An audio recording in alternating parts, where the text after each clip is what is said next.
बिस्मिल्लाहिर्रहमानिर्रहीम। अस्सलाम वालेकुम। दिवाली की रोशनियों में जब मोदी जंगी जहाज के डेक पर खड़े मुस्कुरा रहे थे, तो दूसरी तरफ सिर क्रीक के दलदली पानियों में पाकिस्तान नेवी के मेरीन्स अपने मोर्चों पर अलर्ट खड़े थे, क्योंकि चंद घंटे पहले ही भारतीय वजीर दिफा राजनाथ सिंह ने पाकिस्तान को सबक सिखाने और सिर क्रीक पर कार्रवाई की धमकी दी थी।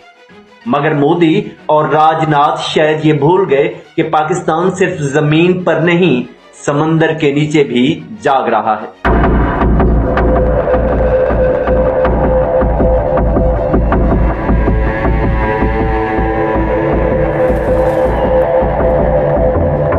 इस दिवाली मोदी ने गुजरात के करीब भारतीय नेवल बेस और जंगी जहाज आईएनएस विक्रांत पर जाकर भारतीय नेवी की ताकत दिखाने की कोशिश की।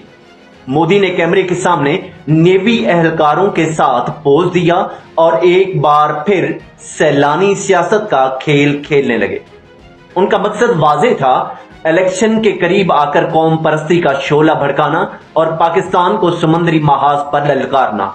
इसी दौरान उनके वजीर दिफा राजनाथ सिंह ने एक बयान देकर कशीदगी को नया मोड़ दे दिया। उसने कहा कि अगर पाकिस्तान ने सिर क्रीक में हरकत की तो हमारी नेवी उसे निस्तो नाबूद कर देगी। ये बयान महज अल्फाज नहीं थे, बल्कि एक खतरनाक इरादे की झलक थी।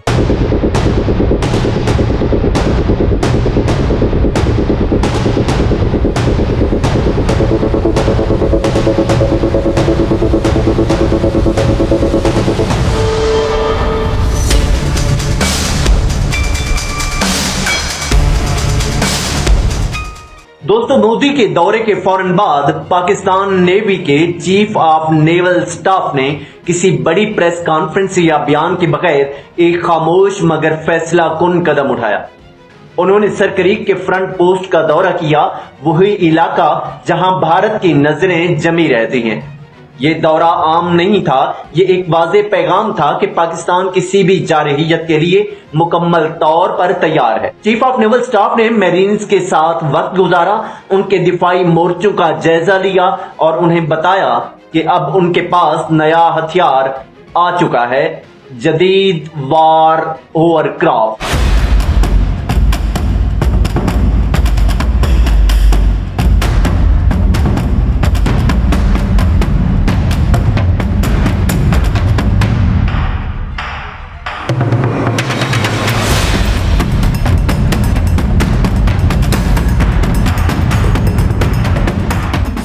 दोस्तों, अब बात करते हैं पाकिस्तान नेवल मेरीन्स के इस न्यू वार ओवरक्राफ्ट की कि इनकी क्या खासियत है और ये किस तरीके से काम करते हैं।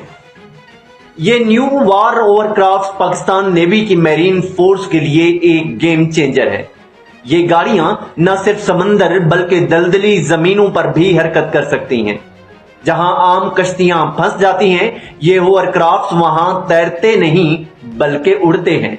उनकी रफ्तार 90 किलोमीटर फी घंटा।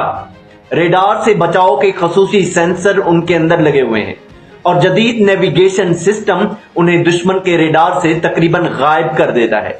यानी अगर भारत सिर क्रीक पर कोई मुहिम जोई करने की कोशिश भी करे तो ये ओवरक्राफ्ट पलक झपकते में उसके खिलाफ कार्रवाई कर सकते हैं।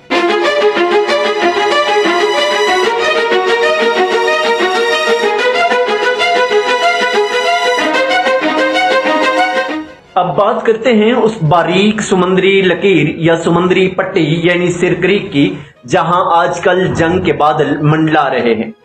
सिर क्रीक पाकिस्तान और भारत के दरमियान 96 किलोमीटर तवील वो लकीर है जिस पर दहाइयों से तनाजा चला आ रहा है।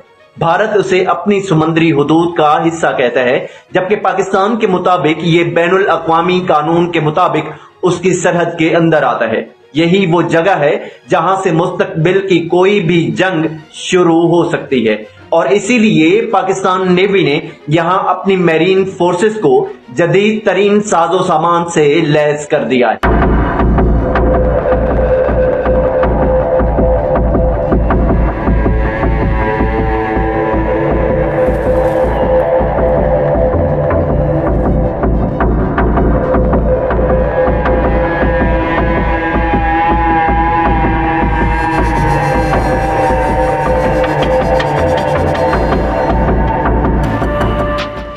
जब राजनाथ ने कहा कि हम सिर क्रीक पर कार्रवाई के लिए तैयार हैं, तो पाकिस्तान नेवी ने जुबान से नहीं बल्कि अमल से जवाब दिया।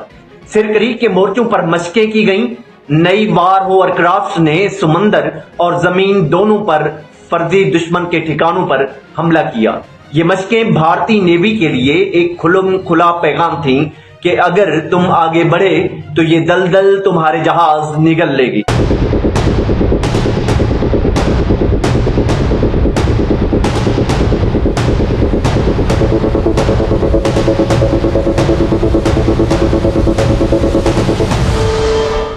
पाकिस्तान नेवी जानती है कि दुश्मन सिर्फ जमीन से नहीं बल्कि समंदर से भी हमला आवर हो सकता है। इसीलिए इसने गवादर से सिर क्रीक तक एक मुकम्मल साहिली दिफाई जोन तैयार किया है, जहां जदीद राडार सिस्टम्स, ड्रोन गश्त और ये तेज रफ्तार वार ओवरक्राफ्ट हर लम्हा अलर्ट रहते हैं। मोदी की दिवाली की रोशनी खत्म हो चुकी है, राजनाथ के अल्फाज भी मदम पड़ गए हैं, मगर सिर क्रीक के पानियों पर अब भी सब्ज हिलाली परचम लहरा रहा है, खामोश मगर नाकाबिले शिकस्त। दोस्तों, ये थी हमारी आज की वीडियो। इस तरह की मजीद इंफॉर्मेटिव वीडियोस देखने के लिए हमारे चैनल रियलिटी बाय जिया बलोच को सब्सक्राइब कर दें, ताकि हमारी हर नई आने वाली इंफॉर्मेटिव वीडियो आपको मिलती रहे। मिलते हैं नेक्स्ट वीडियो में, तब तक के लिए अल्लाह हाफिज।